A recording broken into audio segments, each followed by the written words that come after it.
that means that we can move on to here Juan's talk on using echo mapping of black holes. What they have managed to do, I understand, is obtain information of the close environment of supermassive black holes using a technique which otherwise this information would be unobtainable. So let us welcome Juan. Thank you, everyone. I appreciate the invitation to come up here. I'm newly arrived in Scotland. I really love it, and I'm glad to talk to you a little bit about what I've been doing for the past year at the University of St Andrews. So echo mapping of supermassive black holes. And just as a disclaimer, the picture in the background, of course, it's a simulation. And that is a dream. This is what we would aim for. Unfortunately, as I hopefully will come clearer during the next 40-50 minutes, is that this is really hard to do. And we have to be clever about what we can actually achieve with very modest telescopes. And hopefully something you can learn something a little bit about this. I'm just leading one of the work on this, but it's actually a very massive collaboration, about 40-50 people crossing continents, trying to make this work. So I'll just start with a pretty picture. So essentially, everything you see here is a galaxy, and one of the goals of understanding supermassive black holes is because they are ubiquitous across cosmic time. Everywhere we see it, everywhere we see one of these galaxies, it most likely contains a supermassive black hole in its core. So therefore, if you want to understand how the universe evolves, you need to and key ingredient on that is the supermassive black hole that is harbored inside one of these massive giants. And throughout the last few decades, we have come to understand a little bit about how the universe actually gets together. So we know that from the Big Bang, this almost uniform soup of material structures after the universe expanded and it keeps accelerating. Some of these clumps start to getting together and structures start to form. And in the middle of all of these massive clusters, gas starts to pour in. And as gas starts to get together, stars start to build up, and you start to build galaxies. And in the core of these galaxies, these things start to evolve, and this is a very, very nicely pretty picture of image from this illustrative simulation from just a few years ago. And now you start seeing once the stars getting exploding supernovae, you start mixing all the material generating in the stars and start to make it, you start to feed all the universe around it with it, forming then the next generation of stars and then planets just like the one we live in. But in the middle of all of these galaxies, you also have these black holes, which what we've come to realize is that they regulate how big and how fast these galaxies can form. So once we start looking and analyze the individual galaxies, it seems that there is a very tight correlation between how big the galaxies are and how big the supermassive black hole is. However, which is very impressive, is that these supermassive black holes are actually tiny in comparison to the whole galaxy. So how can a very small thing inside a very big, massive thing can affect each other? So one of the main questions that I'm going to try to address this is that if there's something that anybody knows about a black hole, is that black holes just tend to devour everything that is on their path. So material that goes into the black hole doesn't really come out, and it keeps adding up and up and up. And this is how these big, very massive black holes in the center of galaxies get to be as big as they are now. However, we do not understand entirely how do they actually feed. And understanding how they feed might allow us to understand how they evolve with the galaxies and how they evolve in this larger picture of understanding how the universe works. And one of the ways to understand black holes, one of the like poster child for it, that you probably have heard and maybe even seen through a telescope, this galaxy. It's a very close by galaxy, M87, which if you look at through a telescope, you can see that it's just a very, actually sort of boring galaxy, just very elliptical. Nothing is really happening except for this massive jet that is coming from the core of the galaxy.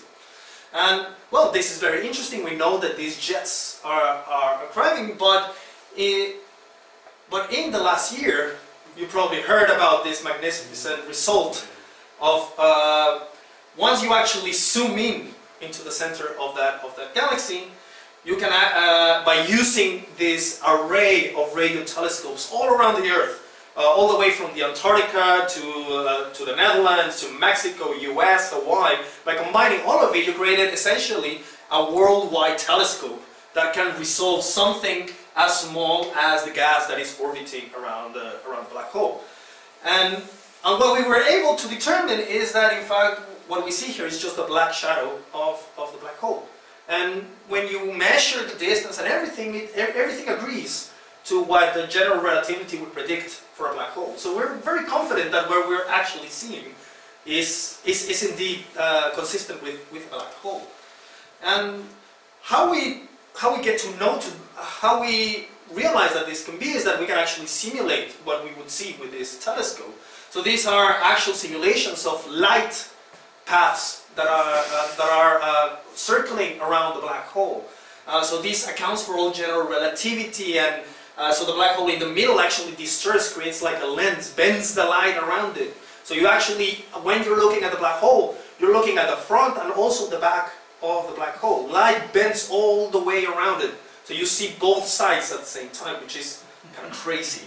And once you have this black hole, and you can trace all this light, you can actually simulate how you look at it in the telescope. And it's essentially very consistent what we observe with our radio telescope. So everything seems to be fine. So we think we sort of understand general relativity and how a black, at least the sort of closer vicinity to the black hole. But of course, this is just a one snapshot in time, right? We would like to do this with a lot of other black holes, but this is very hard. In order to see farther away the black hole, as you go further away, the black hole seems smaller and smaller. So we already used one of the biggest radio telescopes that we can use. It's the solar size of the Earth. The next would be maybe to put one in the moon, and then try to do it from that, or maybe do a solar system-wide telescope and then try to do an image of something else. But that is just crazy and definitely not in my lifetime, so I'm not going to bother with that. But what we can do is try to understand it from the numerical side, and this is one of the new, just from last year, this group in Amsterdam has been working very tirelessly to make this fantastic code that runs on GPU cards. So these are computer cards for video games. They are faster than processors, and then you can produce these massive simulations of a black hole. So the simulation was just putting a black hole, letting gas, and then just let physics and the computer run. And what you can actually do is incredible, because you can now actually see a very tiny, you can see what we think a black hole would look like. And there's a particular geometry that I want to focus in here, right? Because if you have a black hole, one would expect it's just eating everything from all the sides, right? But that's not really what happens. It turns out that if you see, the gas around black hole tries to preferentially flow in around a disk, right? And this is what is called an accretion disk. And we're going to be talking about this quite a lot for the rest of the talk. So you can see material spinning around like in a flat pancake shape around the black hole, which eventually tries to go in. And part of that material, instead of going into the black hole, it actually gets launched almost perpendicularly to the plane of the black hole. And these are these massive radio jets that we observe. Great. So So the question, right? So we think we have observed the vicinity of the black hole. We think we know what, from theory, what would a black hole would look like. So then, how can we start to link together these two things, right? How can we start go and measure this fundamental thing of how a tiny little thing can control things on such a large scale? And one of the main processes is how to understand how black holes essentially feed, how they get mass across the cosmic time. And because we need to do that, we need to understand the structure around this. And this is why these simulations and all these images are trying to attempt. How does the material close to the black hole is, the geometry around it, so that we can understand how that material actually falls in. And I don't know if you have heard this word accretion, but it's a very astrophysical word, and I definitely didn't heard it until I started grad school. But accretion is one of the most fundamental processes in astrophysics. And it's just a gradual accumulation of matter under the influence of gravity. You just accrete matter onto just by gravity. And this process of accretion occurs on massive length scales. It occurs all the time. It occurs from compact binaries. So these are two stars that are orbiting around each other, closer than the radius of the sun. And you can see, for example, a small star and a neutron star, and the neutron star feeding from the star and creating one of these accretion disks. You also see these kind of structures in planets, around planets. This is how we think our solar system behaves. This is why we think why all the planets are all in the ecliptic plane. They all were formed on this nicely disk around it, and just at different orbits. And we have actually images of these similar like disk-like structures around other supermassive black holes. And just to make a comparison, the sizes of these things are just incredibly different, right? So if you have this compact binary, just to put it on things that we can grasp, they would be the size of a grain of salt. That would be the distance between them, the size of the disk. In the same scale, this would be the size of Scotland. And the size of an AGN would be all the way to the size of Neptune. This is just how big these things can be. They're just massive. So this process might be just a universal process, right? If it works all the way from planets to supermassive black holes, then the process should be the same. So one of the first ways we actually understood that these things were actually how supermassive black holes, how they actually feed from, started all the way back when these black holes were first discovered. So one of the first ones that was discovered was this 3C273, very horrible name from a catalog. But it was actually first discovered as a radio source in the sky with a telescope in Cambridge, just around in '59. And then just after this, just a few years later, they thought that there was like a point-like source in the sky, very close to that position to this thing, and because this. Usually when you observe, for example, a nebula, you see like an extended object, right?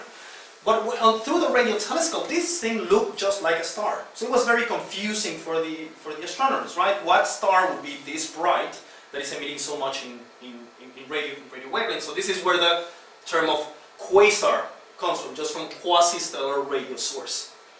And then once this optical light, so now they identified that this radio source was coming from another, like a starlight. Then they took a spectrum out of it, and they measured the redshift. And it turns out that this was just, it couldn't be in our galaxy. It was just so very, very far away. So that would imply that this thing is incredibly bright. It's such a far away thing that in order for it to be this bright, this just had to be outshining any other galaxy that we see out there. And then just a few years later, just 5 years later, one of the first ideas on how to explain this super bright source is like, well, what happens if you actually have a very big black hole the energy that can be released from a black hole could explain the thing that we see. And then it was soon realized that, well, if this thing is true, then Donald Lyndon Bell back in Cambridge, he proposed the idea, well, maybe what we see in other galaxies might be just the same thing. Maybe every single galaxy out there actually has either an active or a dormant supermassive black hole in its core. So nowadays, so it used to be that quasar used to be sort of a radio, but nowadays these words are interchangeable. Some people call it quasars, but more generally they're just called active galactic nuclei. And well, this is just what we think, sort of an artist's impression of what we think it looks like. So if we think indeed that the supermassive black hole feed via an accretion disk, so we now have an idea roughly about the structure around it. So this, with my very poor PowerPoint skills, I tried to make sort of a diagram of what it is, trying to put it back to the bare minimum, right? So in the middle you have the supermassive black hole. So now we think that it actually feeds from this disk. So now we're looking at like a cut section, like a cross section of the disk. So now we're looking at it. But it's not only that. There's a lot of stuff around it. What we discovered in the last maybe 50 years. There's not only this. So we have these sort of clouds around it, very close to the disk, maybe being lifted off from the disk. That we call this the broadwinged region. And even outside from that, we seem to see a very like puffy and cold torus around it. So we have like a structure of very hot gas, and then as you go out from the black hole, it just cools down, and you start seeing. But we can definitely see these sort of structures around the black hole. And in the top, we think there is more gas, because there's not only, this is not empty, right? There's some other gas above and below the black hole, which people call it a narrow-land region, but I won't touch that. So you might be wondering, well, this is nice PowerPoint. Can we actually see this in real life? So a better diagram of this is this. So this is almost the same thing I was just telling about. And the only thing that was missing, right, is that we have this massive jet that comes out of the black hole. But we're not going to talk more to that. But we know so all of these. There's evidence for all of this structure around the black hole, right? Jets. We see jets. There's no, I think there's no, no one would say that we see them with radio telescopes, even in optical. They're incredibly massive, right? So these are bigger than the galaxy itself. They can, and the energy that is being pumped into what we call the intergalactic medium, so the stuff that is around all the different galaxies, is massive. So imagine, right, it's this tiny little black hole is actually influencing things way away from the galaxy. So they're clearly important in a cosmological context. The broadwinged region, these little puffy things that are on the outskirts of the disk. Well, there's just last year, there was almost 2 years ago now, was probably the first direct detection of the broadwinged region. So this was done using the very large telescopes in Chile. So these are 8-meter class telescopes that can be used as a single telescope. And what they actually measured was this line that, depending where you looked at it, it has this you just look at the shifts of a very specific atomic line. And it turns out that they can see gas rotating around what they know is the jet of the jet. So this gas is actually going away from us, and the blue gas is coming towards us. So you have this rotating gas that is perpendicular to the position of the image of the jet. And it's far out, and it's cool enough that this is one of the first evidences for like almost direct image of the broad-line region. And this just only come last year, right? So we're getting into it slowly. The torus. Though this is a beautiful image of an actual torus. The torus now it's even in the furthest parts of the material around the black hole. So it's bigger. It's one of the biggest structures around it. So even with smaller telescopes such as HST, so as the Hubble Space Telescope, which it's still big enough, but you can actually, when you close into one of these galaxies, you can actually see this ring-like structure around this very bright point source. So there's evidence for the torus, for the broadband region, and for the jets. So what about the accretion disk, right? Unfortunately, we would love to see something like that, but the accretion disk is just so tiny that we would need almost a telescope from here to Jupiter to actually try to observe it. So there's no hope. There's no hope to actually taking an image of this. But no hope. All hope is not lost. There are other ways. There are other ways to do it. And this is what I'm gonna try to attack in the next few minutes. These two questions, and hopefully I can convince them that we are doing a relatively good job at both. So how do black holes feed? I think we need two things, right? One is how massive are the black holes, so we need to know how big they are, and we know how fast are they actually feeding, right? So then with those two things you can actually measure how things move throughout the cosmic time. So let's start with how massive are the black holes. How do we do this? Echo mapping, right? So I'm going to try to explain what echo mapping is. So it turns out that this broad line region that is just moving around black hole in the outer parts of not close to the torus, but not so far away, is actually moving in orbits in equilibrium around the black hole, right? So if you essentially use Kepler's laws for this, if you know how fast this is moving, and you know the distance from the object, you can actually measure the mass of the thing that it's moving around. So this is just, it's Newtonian physics, it's not even Einstein or everything. It's a very simple way of measuring this thing, right? So you need two quantities, right? So yeah, so the speed of the gas is just determined by where you are and how massive this thing is. So in principle you can get the mass of the black hole if you can measure how fast the gas is moving.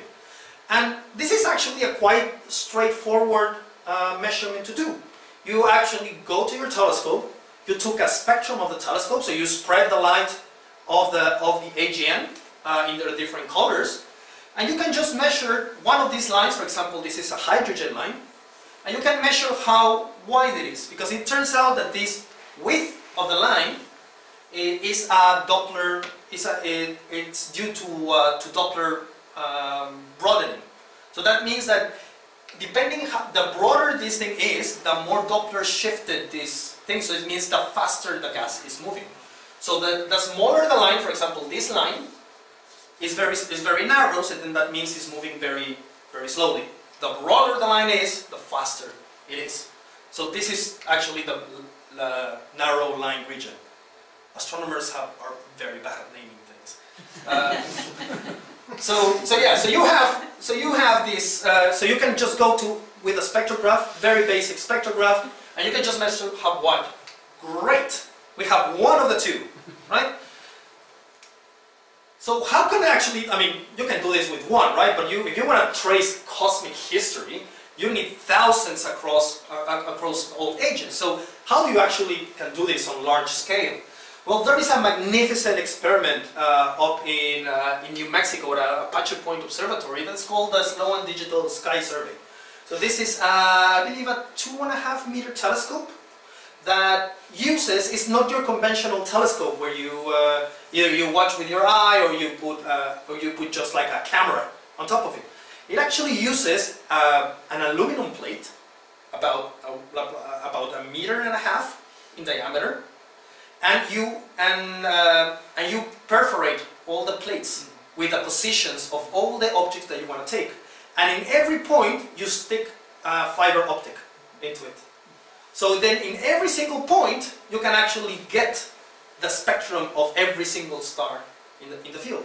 So what they did is like, well, we'll just go and find a place in the sky where we just have a ton of these AGN, of these quasars in the sky. So they chose this field, so just to have an idea, right? This is on scale, this is the size of the moon. This is a massive patch in the sky that contains around 849 quasars. Right? So instead of just using one now, and the really cool thing, right, because you're doing this blindly, you're just putting a fiber optic on every quasar, you actually get random distances to all these quasars. So you can get things that are close nearby, but also things that are quite far away. So if you got a range of all of this, then you can actually start getting masses for black holes across cosmic time. So it's great, right? So, and this is just one plate. So it's actually a very cheap experiment. You don't need to perforate thousands of plates. You just have one plate and you just put it time and time again to take the images of all of this. So you'll get something very similar to this. Just once this is a spectrum of one of these AGN, right? So this is just wavelength, which is just color versus how bright it is. And you see emission lines from the broad line region, from the narrow line region, etc. Right. So great, right? So we needed two things, right? So we needed the distance to this broad line region, and we needed the velocity. The velocity, great, we can take it with spectrum. We have 849. Cool. So we need the other part, right? We need, how the hell do we measure the distance to this thing, right? Every AGN out there has this broad line region at a certain distance. So we need to be able to measure them independently. So how do we do this? So it turns out that this is the second out of three equations that I'm going to have on the whole talk. But it's a very simple one. So distance equals speed versus times the time, right? So this is just the definition of speed. So thankfully we have a constant speed for light. So we know that light has a constant speed, so then that's great. So then that means if we could measure that how far does light travel from the inner part of the black hole to this broad line region, if we could get that time, then we could just we multiply that speed of light, and then we would know the distance to this thing, right? So how do we do this? So then we need two things, right? We need something coming from to the black hole, emission coming from the black hole that we see. Then that same emission from the black hole, that same light, goes to the broad line region, bounces, and comes back to us, right? So if we can observe these two things, of course we're going to see a delay, because the thing from the black hole is going to come directly to our telescopes, and the other part is going to take a little bit of time to get to the broad line region, bounce, and then come back, right? So if we can measure that time delay between the two things, then we can get the distance.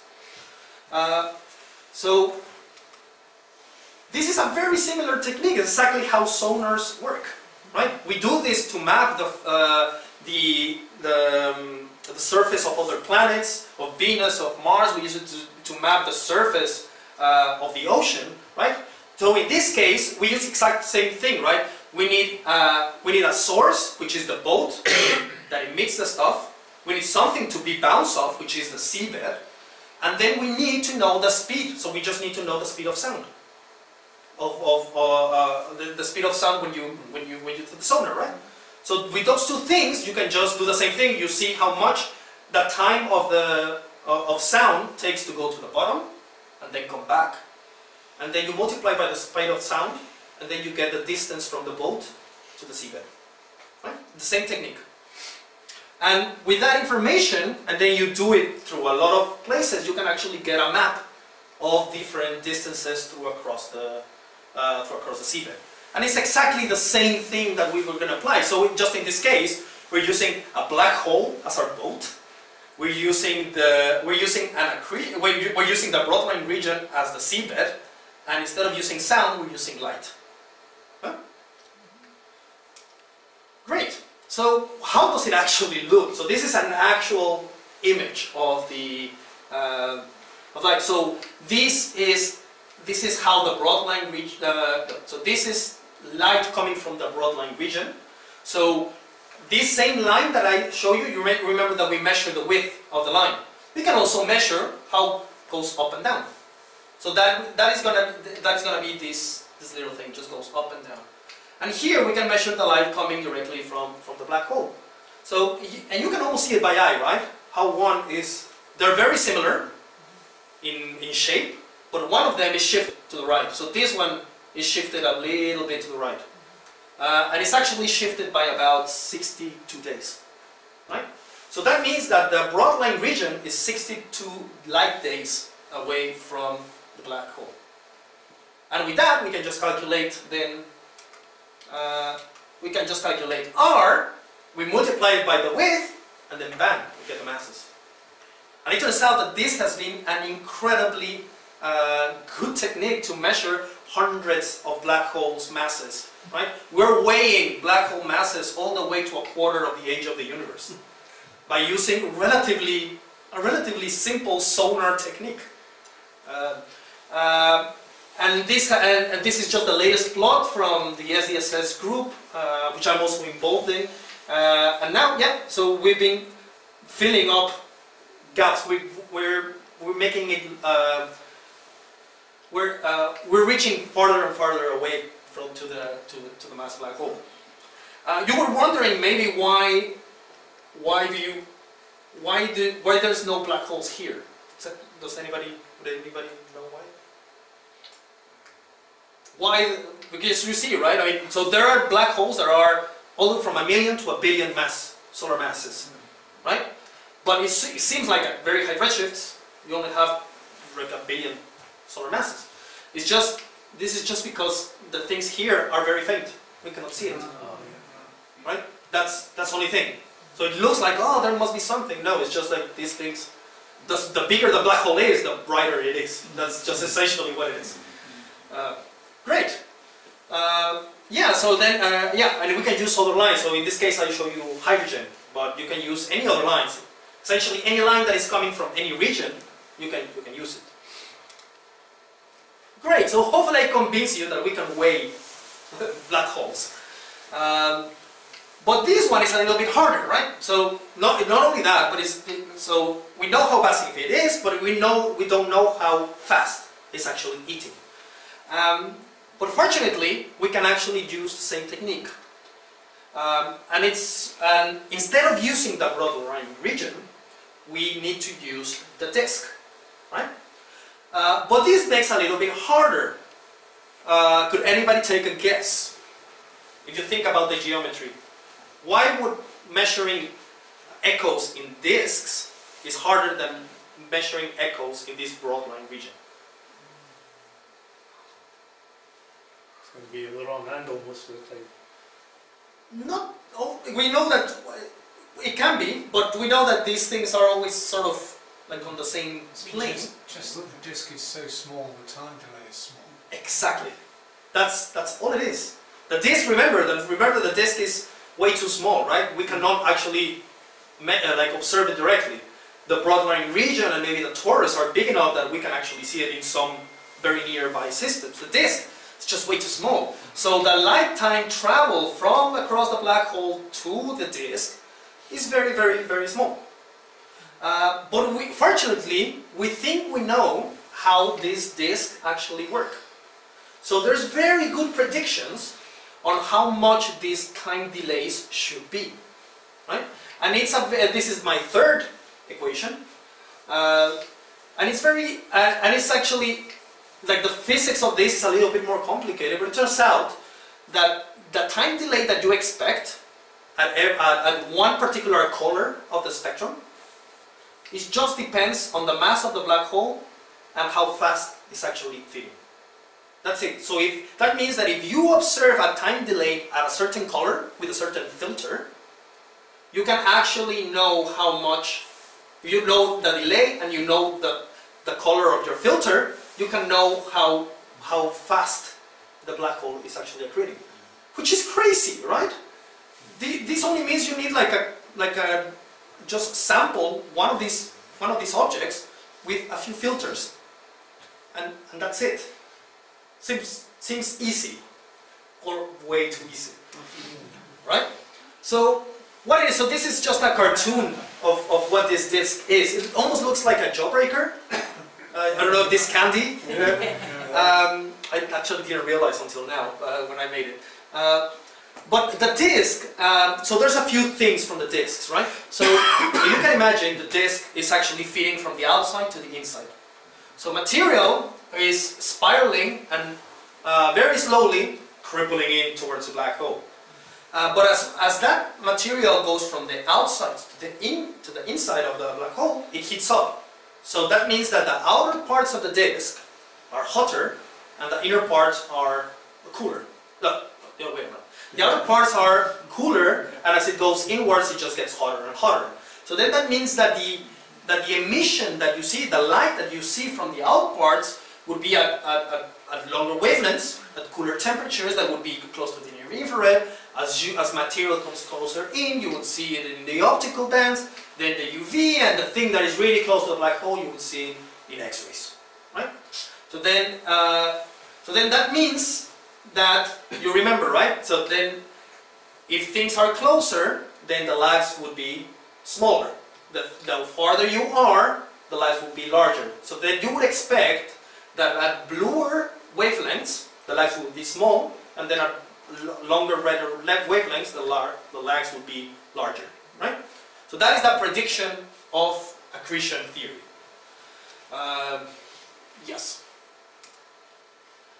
But it's been hard to do this, as you would expect, right? Because it turns out that the lags that we expect from these things is in the order of days. In the other ones, it was 60 days, sometimes 100, 200 days. So that is relatively easy. You can actually get a telescope and then observe it. If you're trying to measure something that varies, you need to measure something in 200 days. Well, you can take an image every, I don't know, 10 days, maybe every month. And then maybe you can see if something varies or not, right? But if something is changing in days, you need to sample that at a smaller cadence. So with what telescope they're going to give you to observe it a few times per day? And these things can change on month-time scales, right? So you need long observations with less than a day cadence to actually resolve this. Right? We only, at every observatory, we only have, maybe, if you have a good night, maybe 8-9 hours of night to actually do it. And sometimes the object is not even up all the night. So it's actually hard to do it. And people have been trying to do this paper from 2007. It's sort of crappy, but sort of works. So this is the color, so the wavelength. So this is around like U band, like very blue bands. And this is almost to the infrared. So there seems to be like you have longer wavelengths, longer lags at longer wavelengths, right? So maybe accretion theory works. Maybe what we expected is actually happening. But nothing really happened for almost a decade because this kind of experiment is very hard. And it only took to get a month's time of Hubble Space Telescope. So these are three facilities. So this is Hubble Space Telescope, this is the Swift X-ray Telescope, and these are ground-based telescopes. So this requires a lot of money and a lot of effort from a lot of different skills to actually do it. And once you do it, I mean, I'm convinced, right, that the lags actually increase with wavelengths. And with this, you can actually start measuring how fast material is actually dumping into the black hole, which is amazing. Right? But there are a few kinks, right? Otherwise we wouldn't have a job. So it turns out that yes, so this is another sample of, I think, 9 or 10 10 AGNs using just the Swift X-ray telescope.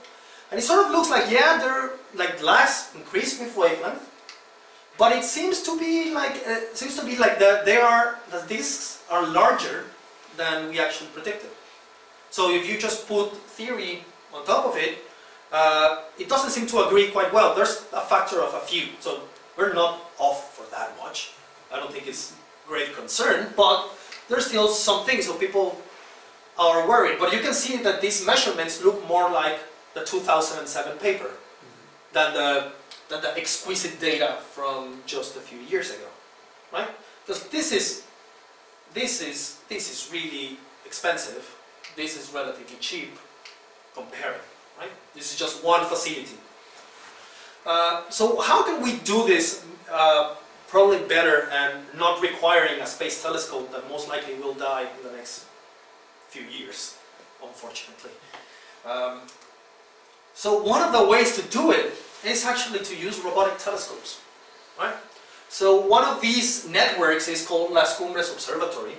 So it's a robotic telescope that crosses around the whole globe, on the north and on the south. There's no manning of these telescopes. Everything is opened up by, not even by someone remotely, it's just done by a computer. The computer schedules when to observe, opens the telescope, starts the guiding, and does everything at the same time. And it puts the targets on cue, essentially. So what you can do, right, if you have a target in the south, you can observe it with Australia. When the sun sets in Australia, you can see it in South Africa. When that sets up, you can see it in Chile. And by the time it goes back again, and you can observe it in Australia. So you can observe this. You can essentially observe it continuously, almost continuously, if the weather is fine. So what the team that I have been working on devised is like, well, let's do this with AGN. No one has been monitoring before these AGNs for a long time on scales of less than a day. So we did that with. So this is just one of the 3 telescopes that are here in Chile. I think it's in La Serena. And on top of that, because they got this time here, they also got time to observe it from space. Because from space, there's the only way to observe ultraviolet light. Ultraviolet light gets absorbed by the atmosphere, so it's impossible to observe it from the Earth. So you need to have a space-based telescope. So you need UV, and by free you get X-rays, right? So it's fantastic. So then they managed to get time on both. So they managed for Swift to observe every day 2 of these AGNs, and to observe 3 times per day the same AGNs with this. So it's a massive amount of data that has been coming in. I've been fortunate to just get in and see the data and work with it directly. And one of these test cases is called Pharaoh 9. So it's a southern target, it's a southern galaxy, like a disk galaxy. This is an image taken with a Hubble Space Telescope. You can see that the AGN is really a tiny little thing, right? It's just in the middle of it, but it's super bright, so bright that it has saturated the detector. Like, so it's relatively low by. You can observe it in the UV. There's no dust towards it. Actually, the space telescope can actually see it every single day because it's on a part of the sky where it doesn't get blocked by the Earth at any time of the year. So it's great to monitor. And this is the data for the first year. So this is a little movie of all the way from ultraviolet going all. So these are 13 filters from all the way through almost the infrared. It doesn't seem like much, but this is a year of data. Sample almost 3 times. Some of them are, so for example, this one is from the Space Telescope. So you can see that they are less sampled than the other ones, but some of these are just gorgeous data. And what you can see, right, what I think hopefully you can see from this is that there is correlated variability between all the bands. All the way from the UV, all the way from the near infrared, they sort of, all of them look similar. They have these little wiggles up and down, they have this bump over here, and by the end they keep crossing, right? So it means that maybe we are looking at echoes from the black hole all the way on the disk. And because we've sampled it good enough, we can actually maybe try to do this experiment, like a great experiment, again. So this is just all the data. So this is just for year 1. We're halfway through year 2, so this has continued all the way maybe to down here. So yeah, so this is just roughly what I've said. So you can actually have 2 light curves from X-rays in different bands, different filters in X-rays.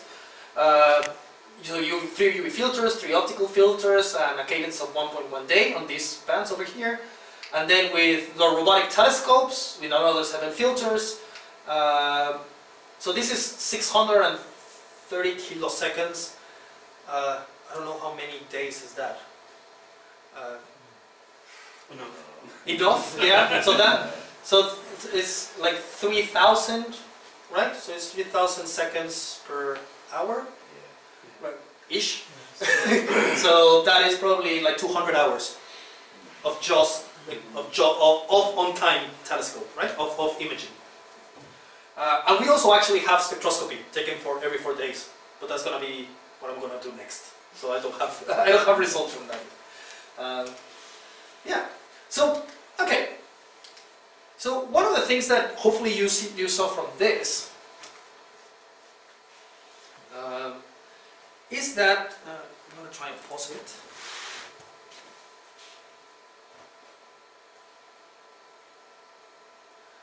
Is that this thing goes like up and down, right? And when we tried to find these lags, we were having a very, very hard time trying to find them. We knew that they were there, but we were not getting clean results. So what we did is like, well, it seems like this, what we call now the Ferrell 9 smile, which just goes like this. So let's try to take the smile out and try to make it just like a neutral smile. So what we did is just like, just try to take out this curvature out of it. And when you do that, it's actually even more clear that all these variations are there, right? Because this curvature is actually different for every single filter. But once you take it out, you actually see that these things are almost identical. And now I want just to see, for example, on the bluest band in the ultraviolet. If you look at the peak over here, right? You can even see by eye that the peak over here is displaced. So a little bit over here, here, here, and it just keeps getting closer and closer and closer and closer and closer until it's just smack in. I think you can see it by eye. Yeah? So, I mean, I tried to do this, to put it by eye, but I think there's a clear trend, right? So this is exactly what we sort of expected, right? The bluer bands come first, and then the red bands come later. And it turns out that when you do this, it's actually a delay of around 6 days between the two things. So that's exactly what our little jawbreaker picture here, what we were predicting, right? So when you actually do put it in the same plot as we did it before, yeah, you see that clearly this red band is around 6 to 8 days with the error just bigger, right? And what is even interesting enough is that this dotted line, black dotted line, that's a prediction of theory. That we haven't fitted the line, we just put the prediction of theory on top of it. So it turns out that in this object, just accretion theory works perfectly.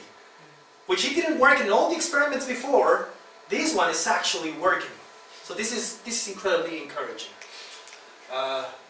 That we think we know how things work, right? That is the goal, right? And we can even do something even cooler. Because this thing varies, not everything in the light is actually varying. There is an underlying component, right? Because if you think about it, this is like the images that I get. This is the images from the one radio telescope. You only see this blob, right? But if you actually look at the HST image, there's a whole galaxy underneath, right? So the this image is actually the sum of the galaxy that's underneath plus the thing that is varying, right? So you can disentangle it. You can disentangle this variable component that is the echoes. You can disentangle the echoes from the underlying galaxy. Yeah. So you can actually, so then we can recover the spectrum of the galaxy with just the photometry, with the underlying thing. So we can see that the galaxy is red, it's like a red galaxy, and the AGN is blue. And here is roughly the prediction of the AGN. So it's sort of magic. It has a little bit over here with sort of what we expected, but I won't go into that detail. But roughly consistent with what we expect. So again, we think how things work, right? And even better, if you want, I can talk a little bit more about this. So in St. Andrews, a PhD student developed a code to actually try to model this echo from first principles. So what happened if we actually have a source of light, like a lamppost, shines through the disk? What would you recover, right? So we have, and what is nice is that because we think that the X-rays, because that's the inner part of the disk that gets shine, right? So you shine from the middle, close to the black hole, where the X-rays are, that shines into the disk, echoes, and then we see it, right? So then, if you try to see if you only use the optical and UV bands, you can try and reconstruct what would be the original signal. If you see the echo, you can try to see what was the thing that provoked the echo. It's like, yeah, it's like trying to recreate the voice of someone in a cavern out of just recording the echo. But for that, you would need to know how the cave is, right? Because there's going to be bouncing a lot of stuff, so you need to recover it completely. So that's exactly what this code does. It creates the echo chamber, and by hearing the echoes and knowing the echo chamber, you can recover what it actually sounded like originally. And it turns out that this is what we recover, and this is the X-ray light curve, which is remarkably similar. So these are two independent things. This is recovered from the optical, and this is from the X-rays. So again, it's remarkable that this thing works. Again, this has been seen in other systems. The few experiments that have been tried before, it never failed. There was always people have been trying to explain that really odd results of why these things were larger. When they tried to do this, these things didn't match up. But it seems that we have chosen the perfect system to try this theory out. Which is a little bit disappointing because this is the first one I've ever done, and I don't know if I will ever get another. And I'm almost done. I don't know how good I'm on time. 5 minutes. No, perfect. So this is just something I did last week. So I just want to share it with you because I thought it was very exciting. I'm just talking to my colleagues about this. But you remember that we took out the smile out of the light curves, right? In order to make it like just flat. But in fact, there's information on that smile, right? So you can actually, if you fit a parabola to it, you can measure where the minimum of that parabola is. So this is the parabola that I fit, and when you subtract one minus the other, you get this thing. So this is where we obtain the lags, the echo. This is the echo information. But it turns out that if you just plot the minimum part of the parabolas, you see that instead of the echoes go from small to large, this minimum of the parabolas go the other way around. Right? So these are all just the minimum of the parabolas. So this means that the red one goes first, and then the last one is the blue. But the echoes, the blue one goes first, and the red one goes last. Right? So it means that, well, what I think it means is that there are two signals. One that is going one way, and then the echo that is going outwards. So the echo is going from the center of the disk, from the black hole, outwards, and this other signal is going from the outskirts of the disk inwards towards the black hole. I don't know what that means. but it's very interesting. I think there's another group that has seen this. They're about to publish it as well. But it's very intriguing. So one of the things it might be is that what we're looking at is maybe fluctuations on the disk. So maybe like a wave passing through the disk. So the wave goes from outwards to inwards, right? So you would expect it to see the wave first on the red, and then as the wave goes inwards on the black hole, you start to seeing it at the different colors closer to the black hole. So that would be the thing that goes inwards. Because it's very hard to do it with light.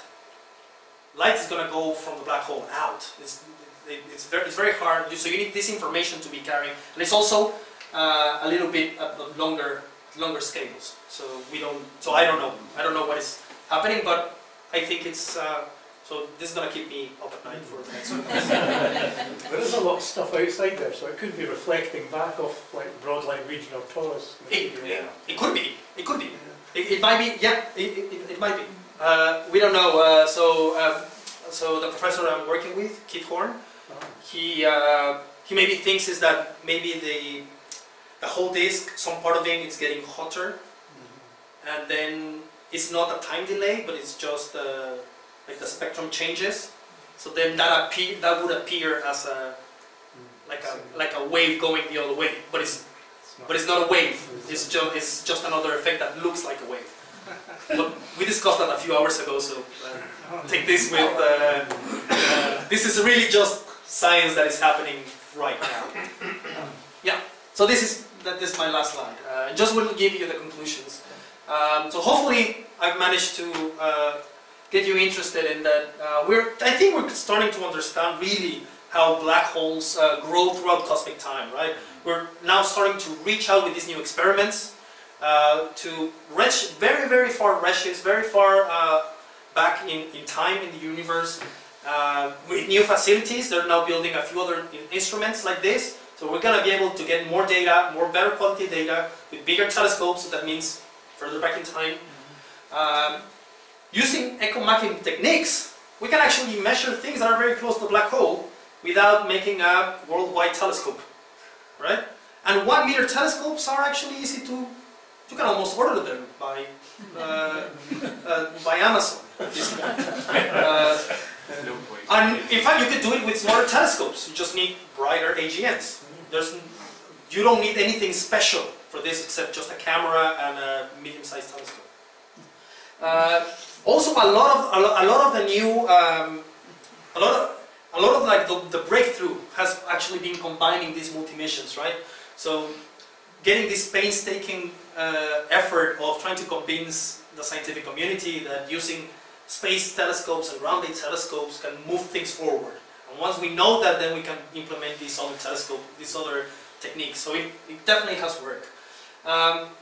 And then Ferro 9, I think it's a fantastic, clean test site. If we want to test our accretion theory, this is where we should be looking at. It just works. I still can't believe how good it works. I'm very skeptical. I might have put something wrong in my code. I don't know, but it's very encouraging that at least the experiment is going well. But we still have a few surprises, right? These two things that might be moving in and out might be a new thing. No one had seen it before because no one had ever done the experiment to this quality, and that just takes technology to go up to increase, right? So yeah, so now year 2 is going, but hopefully we will extend this to 4 years, and one of my collaborators wants to do it forever. So, good luck. So yeah, thank you very much.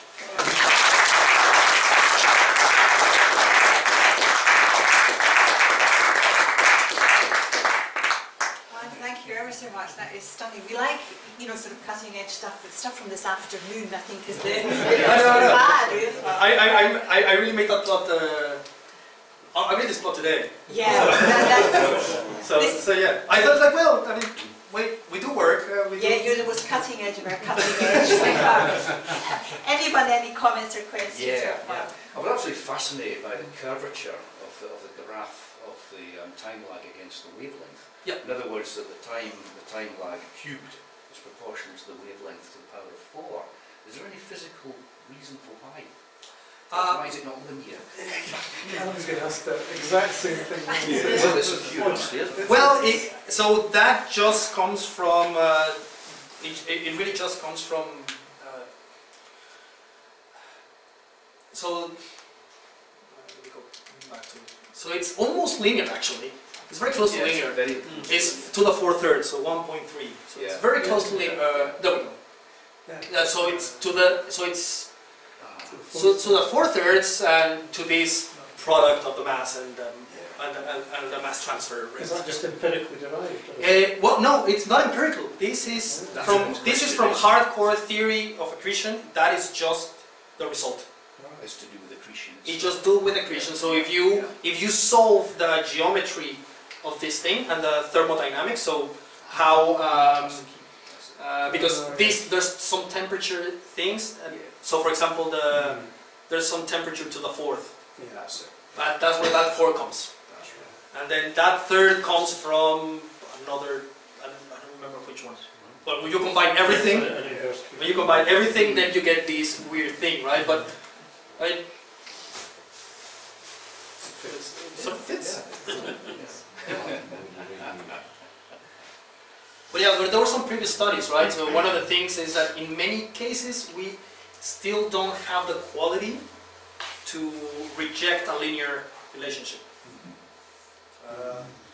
But this relationship of 4 to the 3rd comes from theory, right? So this is just from first principles. So yeah, it could be linear, but we need a new jump in technology to get to the level that we can distinguish something close to linear to linear. Yeah. Any other comments? The Sloan telescope that you're using, that you said it has a plate with essentially holes that are where the stars are. Yeah. Do you need to worry about like parallax or anything like that? Yes. But not for AGNs. Because they're just so far away that parallax is essentially 0. For other stars, especially for very close stars, then yeah, it's okay. Then you would have to either observe that star at the same time of year every time, or make the same plate with just a slightly change. So what they actually do, they just use the same plate at that same time of the year. It's just cheaper. Because it takes a while, right? Yeah. You need someone actually drilling stuff all the time, and then someone to. So I've actually seen this live through a webcam. Yeah, they sit there. Yeah, so then you have someone that takes like about an hour putting like 900, 1,000 blocks, and you have to put the correct one, the correct number on the correct one. Otherwise, you get a star of the spectrum of the sky instead of a galaxy. So and then they wheel the whole thing with the cables on. They pause the telescope, they put the whole thing, take the other one out, and then they do it again. It's hard work. The James Webb will give you, as you get closer to the formation of galaxies, that will give you more. So James Webb will give you, so will resolve really nicely, like imaging, close, but not at the level that we... Yeah, it will tell you in fact that what you're thinking is right. Possibly. Because there could be a little nasty right at the beginning of the start. Sort of what? Well, I think certainly when it went from inflation and all that. Oh yeah. So one of the ideas, right? So one of the ideas that people have, so they use this.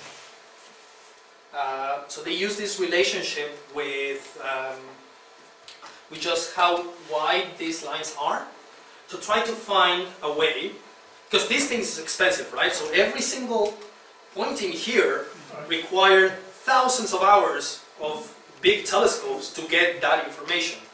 If you want to measure 100,000 black holes, like, there's just no time. But if you find a way to find 2 parameters, maybe that you can find a relationship, and then maybe you can just get one spectra out of every single galaxy, and then just measure immediately their mass. So they've been using these kind of black hole masses to calibrate this relationship, this empirical relationship, so that when you go to any single galaxy, you can just measure it, take the width, and then take another parameter from that, say, spectra, and then you can say this black hole has this mass, without doing that reverberation. So you need very well calibrated things close by, and then you can take it out. And then, yeah, with James Webb, then you can just go as far away as possible, and then take one spectrum, and then just know there's mass automatically. But first, you need to make sure that whatever you're doing here works, because otherwise, it's just guess. But that is the idea. Is to calibrate it from close by, so that then you can just go at the start of the universe and find, because we can see AGNs now until redshift 7. So it's less than a billion years from the start of the universe. It's very, and we already see very massive big black holes feeding. So yeah, that is a goal. I might have missed it, but why was there the smile? Like, why was there a dip and that you needed to correct for? So we don't know why. So we don't know why is it there. So it just happens that this particular object has this smile, has like this thing. But after that, like the next year, it just goes like here, then goes like this, and then maybe goes like this. So it's a little bit more complicated. So this is what we're trying to think, like how do I make sure that this result of the smile, of taking the smile off, is correct, right? So it might be that maybe we're just seeing something that is not there. Maybe what we have done, it's just casually makes it, because we have information. Because one of the things that worries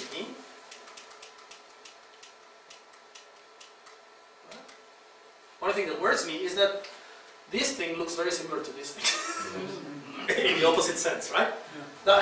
They're smaller, but they're not that different.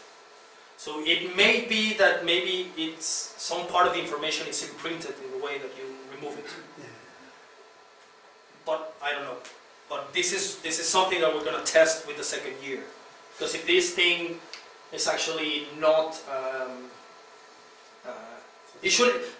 there is no reason why it should be just a parabola. It should just be some other random thing. Just an anomaly. Yeah, exactly. Would you expect it to kind of carry on? Because it's kind of where it's like centered. Yeah, at this moment, yes, and it just happened by chance. Right. That at the middle of observations is the tip of this parabola. This is just mere chance. But yeah, you're right. This would mean that this would just keep going forever, and it doesn't. We know that around here it's already turning over. Okay. So that is something that we're gonna model after. Do you just not have access to sensors that are able to look at it to go to those further parts, or? No, we have the data. Oh, you have it. Okay. Yeah, we have the data. So that's something I'm gonna do later once the year 2 finishes. Yeah. So we're almost done. I think it finishes in June. So when that finishes, then I have to reprocess the whole data again, take everything again, and then do everything consistently. And then year 3 is gonna start. So then more data. It's just a never-ending. But yeah, no, it's a good point. There's no reason why this is just a parabola, and we're something that we're gonna be investigating. Yeah. So I think the next thing that we're going to do, because we know that this goes the other way around, is just going to use a polynomial. Just keep increasing the polynomial. That's not ideal, but it will give us the next thing. Because if it's so the thing that is incredibly, I don't know, it's tantalizing, is that even though the strengths are different, the shapes are the same, right? So I think there is a single process that is making this smile across the whole series of light curves. So it might just be one thing that is actually. So this is why I think it's another signal. The only thing is that I don't know if it's going the other way. That would be incredibly interesting. Yeah. Juan, thank you. A stunning talk, absolutely, really excellent, and terrific to convey to us with such clarity as well. Thank you very, very much. Hopefully, Yeah, excellent. Thank you very much.